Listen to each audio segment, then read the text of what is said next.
আজকে যে পরিস্থিতি হয়েছে ক্যাম্পাসে, অ্যাটলিস্ট আপনারা যদি কেউ দেখতেন, বিশ্বাস করেন আপনারা সারা জীবনের জন্য এই ছাত্রলীগ জিনিসটাকে যে কি পরিমাণ ঘৃণা করতেন বা ভয় পাইতেন আপনারা জানেন না। এরা আমাদের সামনে রড দিয়ে পিটায়া, ছেলেগুলারে রড দিয়ে পিটায়া একদম মাথা মরা করে ফেলছে। তারা এসে আমাদের পেছনে লুকাইছে, আমাদের বোরকার পেছনে, আমাদের ওড়নার পেছনে লুকায় বলে, আপু আমাদের একটু লুকায় রাখেন, আমাদের ওরা মাইরা ফেলবে, আমাদের বাঁচান আপু বাঁচান। আমরা তাদের ওড়না দিয়ে বোরকা দিয়ে লুকায় রাখছি, সেইখান থেকে আমাদের ধাক্কা দিয়ে ফেলে দিয়ে তাদের বের করে আবার মাথায় রড দিয়ে মারছে। এমন অবস্থা। এবং তারা আমাদের ক্যাম্পাসের পরিচিত মুখ, আমরা চিনি তাদের। তারা এই অবস্থা করছে, রাস্তায় একদম শোয়াই ফেলছে।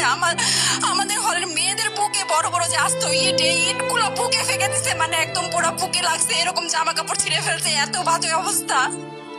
অথচ আমার ব্যাচমেট, আমরা যাদের সাথে ক্লাস করি, একসাথে বসি, আমি তাদের একটা কথা বলতে দেখি না এগুলো নিয়ে, একটা কথা না। এবং তাদের নিউজ ফিডে গেলে দেখবেন তারা এখন এগুলাই সাপোর্ট করে যাইতেছে।